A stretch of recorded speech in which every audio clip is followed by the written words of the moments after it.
pengambil kebijakan, lihatlah. Ratusan ribu rakyat Mirip Hasto. Pingin nangis saya tadi melihat.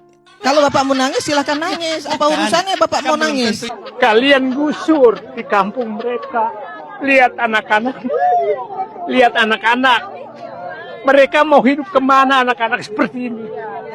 Nangis saja Bapak. Kalau mau nangis, tidak ada masalah. Anak-anak masih kecil. Pingin nangis saya tadi melihat. Tega kalian. Nangis saja Bapak. Kalau mau nangis, tidak ada masalah. Tega kalian. Acting mengadu domba Jokowi dan Prabowo oleh Said Didu sampai seperti itu ya. Sampai nangis seperti Pak Sekjen Hasto. Semoga diberikan keadilan atas praktek-praktek kekuasaan. Para kiai menangis.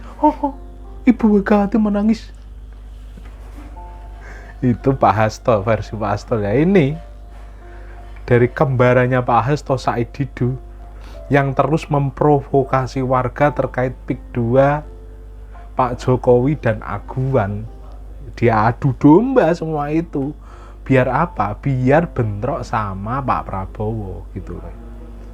Ya alasannya jelas bahwa Said Didu akan terus menjelekkan Pak Jokowi, akan terus cari-cari kesalahan Pak Jokowi. Padahal sekarang presidennya Pak Prabowo ya. Kenapa Said Didu nggak berani ya? Seperti apa sih video lengkapnya? Simak baik-baik video berikut ini. Said Didu dikenal sebagai salah satu pengkritik tajam terhadap kebijakan pemerintah, seringkali menyuarakan pendapatnya di ruang publik, terutama melalui media sosial miliknya. Namun, di balik kritik tersebut, ada ironi besar terkait rekam jejaknya sebagai pejabat publik. Saat menjabat sebagai Komisaris PT Bukit Asam dan staf khusus Menteri ESDM, Said Didu tidak pernah melaporkan harta kekayaannya ke LHKPN secara berkala. Padahal, laporkan LHKPN adalah kewajiban yang diatur oleh Inpres nomor 5 tahun 2004 dan Surat Edaran Menpan tahun 2005. Hal ini bertujuan menjaga transparansi dan mencegah penyalahgunaan wewenang. Ketidakpatuhan Said Didu selama menjabat menimbulkan kecurigaan publik terkait kemungkinan penyembunyian harta atau konflik kepentingan. Melihat dari rekam jejaknya, apa yang dinarasikan oleh Said Didu terhadap pemerintah sungguh menjijikan. Seolah menjadi orang paling bersih, kenyataannya tidak lebih buruk dari apa yang dirinya tuduhkan. Pantas saja, Said Didu dipecat dari beberapa posisi di perusahaan milik negara. Selain tidak patuh, aturan Said Didu juga dianggap tidak becus dalam melaksanakan tugasnya.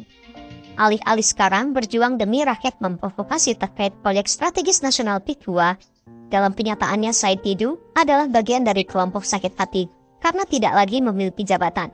Dengan begitu kuat kemungkinan, narasi provokasi dan ujaran kebencian yang dibangun Said Didu adalah upaya dirinya untuk mengganggu program pemerintah. Ini sungguh berbahaya. Said Didu rela tumbalkan rakyat dan negara demi ambisi pribadi dan dendam akut yang tak kunjung sembuh. Dulu semua orang masih cukup takut dengan elit-elit partai. Ketika ketua umum berfatwa, semuanya tak ada yang boleh melawan, tegak lurus dan berbaris secara rapi. Tapi oligarki dan ketua partai, kekuatan partai di tangan Pak Jokowi itu selesai semuanya. Selesai. Partailah yang tunduk kepada Pak Jokowi. Aduh. Kadang saya heran loh sama kelompok-kelompok pembenci Jokowi ya, seperti Said Didu ya, yang mengatakan bahwa Pak Jokowi itu adalah bonekanya oligarki, gitu ya. Dan sekarang dia masih mengatur-mengatur cawe-cawe kancah politik Indonesia. Sekarang gini, saya kasih pertanyaan, yang namanya oligarki itu tidak bisa lepas. Apakah bisa lepas selama ini Pak Said Didu atau pembenci Pak Jokowi? Oligarki itu selalu ada dimanapun, di negara manapun, apalagi Indonesia. Dan partai politik sekarang kan bergantungan kuat terhadap oligarki. Kalau tidak, siapa yang danain mereka selama ini? PDIP apa semua bisa berkuasa 10 tahun? Apa bukan karena di backup sama oligarki? Jadi kenapa kok tiba-tiba sekarang itu narasinya ditujukan ke Pak Jokowi? Pak Jokowi kan sekarang udah masyarakat biasa, bukan presiden, bukan ini lagi ya kan? Kenapa harus takut gitu? Toh terbukti yang apa yang di-endorse sama Pak Jokowi nggak semuanya menang, ya kan? Cuma memang Pak Jokowi masih memiliki pengaruh yang kuat di masyarakat yang mencintainya. itu yang membuat dia bisa bergerak. Biarkan aja Pak Jokowi punya hak politik, walaupun sekarang dia udah masyarakat biasa. Kenapa Pak Saididu nggak ngomongin masalah Prabowo? Takut kalau sama Pak Prabowo. Pak Prabowo misalnya adalah boneka oligarki misalnya contoh. Kan sama aja. Pak Hasim adanya Pak Prabowo juga kuat, pengusaha besar dan didukung Ara di belakangnya ada 9 naga. Tapi kenapa ngomong Pak Jokowi ya? Karena Pak Jokowi saat ini paling enak dihantamnya, kan benar nggak? Anda kan mau memecah masyarakat terhadap Jokowi. Anda kan mau memecah Prabowo dengan Jokowi. Karena kalau dia berdua terus bergabung, Anda lemah. Ancaman. Kekuatan itu nggak bisa diganggu. Betul nggak? Betul bang. Jadi ya sama-sama lah, nggak usah bikin narasi yang menyesatkan. Tempo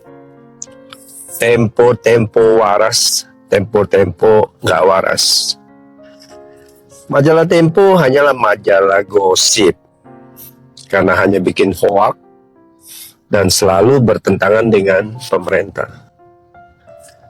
Majalah Tempo tidak akan membawa manfaat bagi bangsa ini. Hanya menarasikan kebencian dan mengumpulkan para pembenci untuk diwawancarai dan membuat berita. Kasus Agwan itu adalah ekspresi betapa Tempo itu selalu memelintir masalah jadi tambah ruwet. Ya. Tidak berani langsung berhadapan dengan Prabowo. Ya, dia sasar saja nih keluarga Jokowi. Ya, yang notabene kita tahu bahwa proyek IKN itu adalah proyek nasional, strategis nasional. Dan kaitannya dengan Agwan di PIK 2, ya jujur saja Agwan sudah kena jebakan Batman-nya Tempo. Dan itu fakta. Saya juga bingung juga dengan cara jurnalis semacam Tempo ini. Apakah dengan cara demikian itu bisa membawa sesuatu yang baik bagi generasi kita? Tidak. Marketnya Tempo itu adalah para pembenci. Dan Tempo tahu bahwa hal-hal yang negatif, yang jelek itu pasti ada marketnya. Ya. Sama dengan hal-hal yang baik juga ada marketnya. Bahkan bukankah lebih asik jualan kebencian? Ya, untuk dikemas dan dijual bagi masyarakat. Jadi buat masyarakat netizen, ya kita harus hati-hati. Kalau saya sih sudah tahu belasan tahun yang lalu bahwa Tempo ini tidak layak dibaca. Ya, kita lihat. Dan zaman dulu sering dibredel. Dan saya curiga kalau Tempo ini afiliasinya ke Barat. Yakin itu. Mungkin Anda bisa samakan Tempo dengan Times yang ada di Amerika itu. Mungkin, siapa yang tahu. Karena kiprahnya Tempo tidak baik. Jadi kasus Agwan ini agar menjadi pelajaran. Jangan pernah mau diwawancarai oleh majalah Tempo. Ya, dengan bocor anusnya itu yang terkenal. Bocor. Ya itulah, saya mengalami ketika koran Metro Tempo ya mengungkapkan satu kasus dan merugikan selama bertahun-tahun dan tidak ada klarifikasi, ya tidak ada. Jawab. Buat Tempo nggak ada di dalam kamusnya itu hal-hal yang bisa diperbaiki karena tugasnya adalah merusak begitu. Jadi Agwan sudah kena perangkapnya.